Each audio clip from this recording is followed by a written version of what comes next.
Hello everybody! Welcome to Agashe Review, where I review movies, dramas that you don't want to waste your time watching. I'll give you a synopsis, shorts review along with my thoughts and opinions, and don't forget to hit like and subscribe and leave a comment below. Now let's go into the review. Hello everybody, Agashe here. So how excited are you guys with True Beauty? And who has been reading the webtoon? I have. I'm like loving the webtoon, and like when the announcement came out that they were going to, do a drama version of it, I was so excited, and I was telling Agashe that they have to cast Eunwoo because the guy is Eunwoo. Like, how can you not cast him? The artist literally draws Suho after Eunwoo, and it was so good. I was so happy when they cast Eunwoo. Like, I really didn't care about the rest of the characters besides they have to get Eunwoo because she drew it after Eunwoo. And like I've been telling Agashe, Han Sung-joon looks like, at the beginning he looks like JB because he's supposed to look like Idol, like how JB looks like now with his molak and everything like that. And then when he becomes like an idol, he looks like KYUNG and stuff like that, those type of idols looking like that with all the earrings and everything. But I was so excited it came out, and I watched like every second of it, and like when it like ended the first 2 episodes, I was just like, I gotta wait for next week. So, but yes, very excited. I had a lot of expectation for this. I do not expect it to be like how the webtoon is, or to have similarity to it. But because the webtoon hasn't ended, I really don't know how the drama is going to turn out. And like how Agashe always tells me, that this is a drama version, so it's going to be a little bit different, and there's going to be a little bit twist and turn because they have to make it different from the webtoon. Because the webtoon, you can make it how long you want, but this is the drama. But today I'm going to be reviewing that drama with you guys, the first 2 episodes of it, because that's all that came out. This drama airs on Wednesdays and Thursday, and it's a total of 16 episodes. So today, going over cast, synopsis, and the first 2 episodes with you guys. So as for our cast, we have Moon Gang-young playing Im Joo-kyung. Due to being as ugly and not beautiful, Jung-kyung always gets bullied by her classmate. Eventually, she found life inspiration through makeup. When her family had to move because of financial problems, she took on the chance to restart her life and started to master in her skills in makeup. She started life in a new high school, and automatically becomes the popular beauty goddess at the school because of her outstanding beauty. But due to this, she tries her best to hide her bare face from everybody. And we have Chang Eun-woong playing Lee Suho. He is an attractive student at their high school. I think their high school is called Sebum High School? Yeah, and a classmate, and he's also a classmate of Ji-kyung. They're in the same class, and he has everything: the good looks, the good grades, the money, excellent basketball skills, and everything like that. Top it all and everything like that. Every woman is dying for him. However, what he wants is for people to like him for him, not for his looks and his money. And then we have Hwang In-sung playing Han Sung-joon. He is an attractive and popular student at the high school, and he's also in the same class as Jung-kyung. And despite being a tough-looking guy, he's actually a very nice and soft person inside. He seems like he has a dark past with Suho, but it reveals out it's because of their ex-best friend. That's what they have with that dark past and do not get along. And then we have Park Yoo-na as Kang Soo-jin. She is a natural beauty with very intelligent and smart and everything, who comes from a wealthy family. She and Joo-kyung are also classmates, and they become very close after Joo-kyung arrives at their school. She also has feelings for Suho, which is unknown to him and the rest of the school, as they grew up together, but she does not want to reveal her feelings to him. And there are tons of other people, a lot of people, but those are 4 main ones. And moving on to the synopsis. A high school student in Jung-kyung rises to fame at school when she mastered her skills on makeup from YouTube. She turns into the goddess overnight thanks to her makeup skills, but would rather die than reveal her bare face to anybody. It tells a love story of Jung-kyung and the only boy that saw her without makeup, Lee Suho. Suho is an attractive and handsome boy who appears cold, but because of his dark past, he is actually very caring.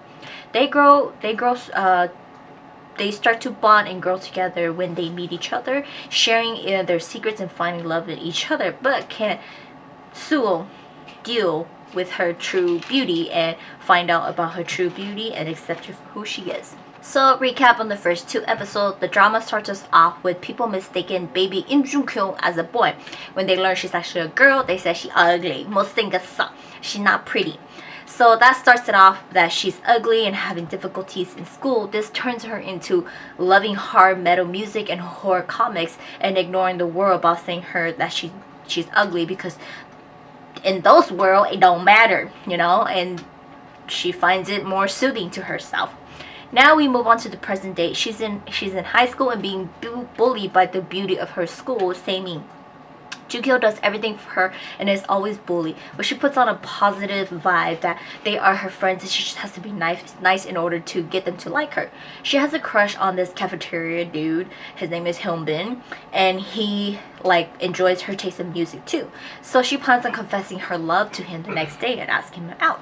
Back at home, she bakes some cookies and write a note and have some concert ticket, like heavy metal concert ticket, and she puts it all in a box and ready to ask him out the next day. She's waiting at the bus stop and there's this poster of this idol who that day is his 18th birthday, and everybody is sad and saying in loving memory to him he's passed away like a year ago. All fans are sad and writing sticky notes and putting on his picture. She has no idea who he is. She gets on the bus, and in the bus she sees how people treat her badly, and because she's ugly, unlike when Semin walks in, everybody makes way for her because she's beautiful. And Semin learns that Jukyoung is actually going to confess her feelings to Hyunbin, so she goes and tells Hyunbin not to like Jukyoung. He's too handsome for her. Hyunbin took the bait and thinks that Semin has a crush on her and he has a chance to be with her, the beauty of the school. So when Jukyoung confesses her love, he rejects her and tells her to stay away from him. He has no interest in her. Semin is recording the whole thing and she uploaded it on the school board so everybody can see it. Jukyoung, she's crying. She's like, why do you guys hate me so much? And they tell her it's because you're ugly. This brings her to deciding to want to commit suicide. She climbs to the rooftop of the building and she's ready to jump at night. She's standing on top of the building and there's another building across from her who has this big screen TV, and they're playing videos and pictures of this idol guy. His name, I think, is Jung Seung-yu, and that today is his 18th birthday and he passed away a year ago. And she finds it oh, it's sad, she's 18 as well. She's not ready to jump yet, and then suddenly a man comes running behind her, pulls her down, saves her, and at the same time her glasses flies off, and without her glasses she can't see anymore. So this man's like, why do you want to die, and all things like that, don't do stupid things, and she doesn't know who he is, and it's actually Suo. Suo saved her, and she can't see him, and she doesn't know who he is, and so he stopped her from jumping off the cliff, committing suicide. And we learn it's actually that Jung Se-young idol guy is actually his friend who committed suicide the same way that Jukyoung is about to do.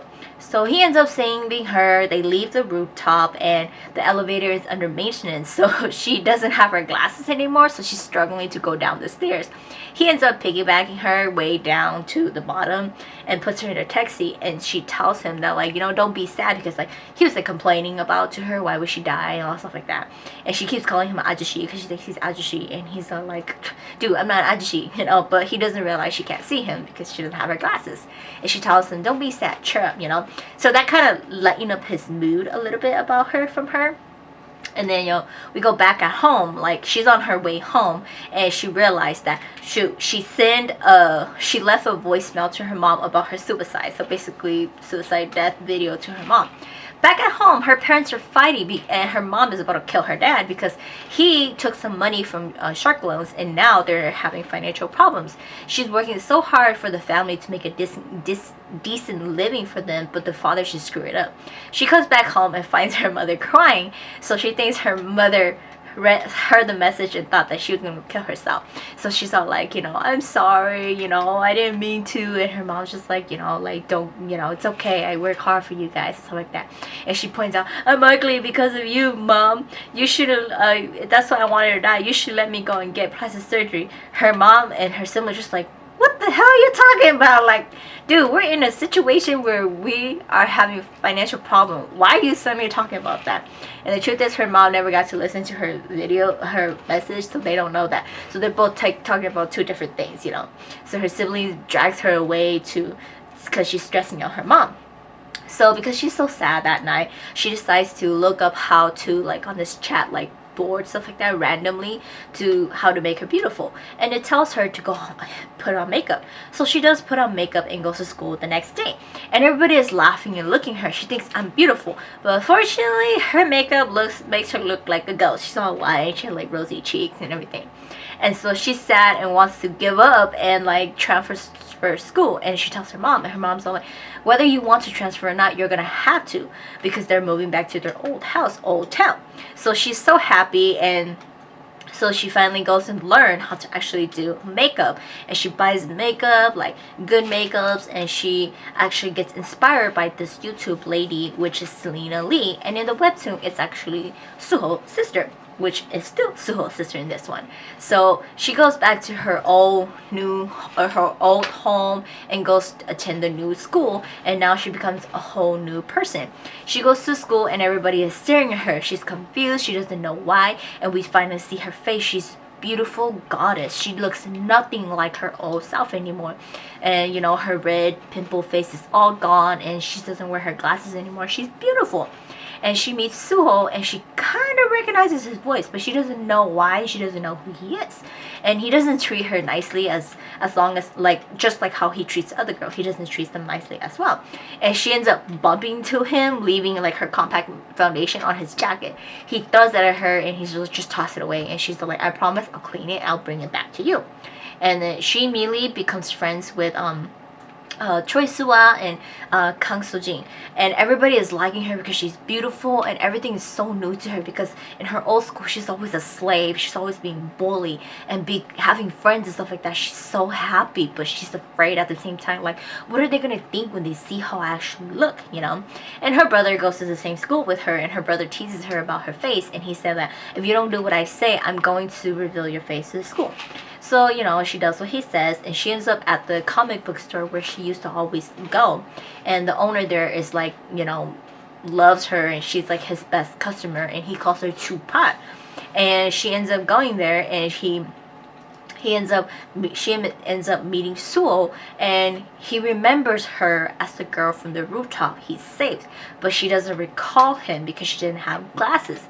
But she's totally different from school, so he thinks it's like two different person, and he thinks the bare face of her name is Chupar, while the one at school, the beautiful one, her name is Junkyung. So he doesn't know who's who, you know. And so she's just like, oh my god, you know, running from him and everything like that. But what is it, the next day she goes to buy some makeup, and you know, she ends up meeting Seimin at the makeup store again, and they're bullying like a new girl, and it just hurts her feeling because those brings back some really dark memories for her. So she runs away, and she ends up running in front of Hasunju's motorcycle, where he was getting chased up by some guys. He ends up escaping with the help of Junkyung, and she ran away with his bike helmet and brings it home. So that's their first encounter. And then we move on, and we get to see a little bit of Suho's past, which gets introduced to us pretty early compared to the webtoon. And his father is the famous actor, and he's back in Seoul now because he wants to patch things up with his son. But Suho doesn't see any good in him because when his mother was dying, his father had an affair with another younger woman.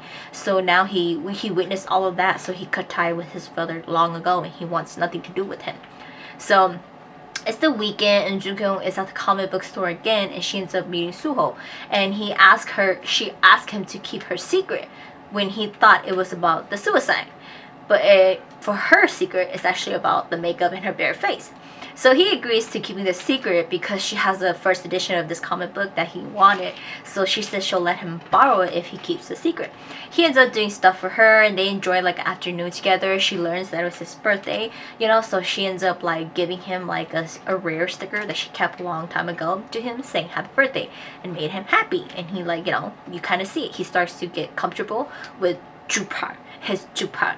And then the next day at school, she plans to return the the book and the jacket together to him, and she learns that Han Sung-joon goes to the same school as they do, and he doesn't get along with Suho.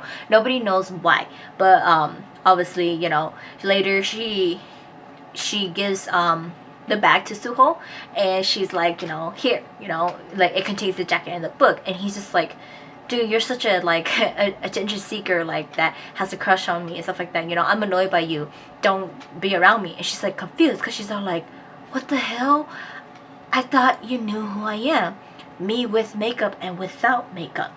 So she learns that he doesn't know about her secret, so now she's confused. She's like, what does he know about me? So she ends up snatching the bag away from him again so that he, you know, she can just you know, like keep her secret, because she's trying to figure out what is it that he knows, you know. But later on in the evening, he calls her, and he calls Chu Par to come to bring the comic book to her, and she brings it, and she learns that he doesn't know that she's one person, and he only knows her as the bare-faced person, so he doesn't think it's Jung-kyung, the one with the makeup. So now she's afraid what he'll do if, like, you know, he learns out the truth about her, like, because he got her phone number and he listed as, my guess is he's listing as Chupar, but what if he, at school, they're in a project together, what if he learns that she's Jung-kyung and Chupar is one person? What is he gonna do? Eventually he will, you know. But anyways, like, going on to the next day at school, Sojung recognizes Jung-kyung and asks him to bring the helmet back. She promised she will. Now her boyfriend's her friend Suwon's boyfriend throws a party for them as it's their 100th day together, and one of the guy got like frustrated with the cheesiness, and he throws the cake at them and misses and hit Jungkook's face. Now she's covered in like cake cream, and she's afraid if she washes her face off, all her makeup's gonna come off and the whole school is gonna see her bare face, and she's gonna repeat what happened in her old school. So she runs to the bathroom trying to go clean off her face, but so many people are surrounding her and she doesn't know what to do, and she's like panicking, she's scared, and she, like, you know, she doesn't know what to do at all anymore. And all of a sudden we get like Suho gets this like manly moment. He comes and he pulls his jacket over her, and they walk away from everybody, so he's helping her. And it ends it for us for the first 2 episodes. And basically from the preview of it, it does look like he is going to find out who she is, you know, that she is one person. And basically, and like comparing to how the webtoon, it's and going into where he's about to show her that I like you for who you are, not when you're beautiful and stuff like that, you know. So it's getting to that point. So I actually am very excited, and it's like, you know, watching this, you're kind of like, well, I kind of know what's gonna happen because you read the webtoon. So if you read the webtoon, you basically kind of understand or know what's going on in the drama, or what's about to happen and stuff like that. But, you know, I'm very excited for it. And it's like I said to Agashe, like, I kind of look at it as like they're not gonna really go the way towards like how the webtoon is, because in the webtoon, obviously Suho is going to leave, and like Jungkook and Sojung is going to get together, and they're going to be together. And when Suho comes back, that's when Sojung is going to be going into his idol training, and he's gonna basically, his agency makes him break up with Jungkook, and that's when Suho comes back in, and you know, the love between them starts to sparks again, like how they were back then. So I don't know, I mean, if they're gonna go that route, it's like honestly 16 episodes too short for that, you know. So I don't think they're gonna go that route. I think they're just gonna, you know, skip some of those and go like twists and turns somehow. But I'm so excited for it. I cannot wait for the next episode. I'm really looking forward to how this drama is gonna turn out. And I don't know, I'm just so excited for it, like no words to explain it. But if you guys have not checked it out, do check it out, because if you're reading the webtoon and you love it, do go watch it live. To be watching it live, it's just so amazing when they actually turn like one of your favorite like webtoons or something like that into live, and you're just like, whoa, now you can actually see it live acting rather than just reading it, and it's just papers or electronic paper reading it. But I've been blabbering on for too long, but that is it for this review on True Beauty. Check it out if you guys haven't, and I will see you guys in the next drama review.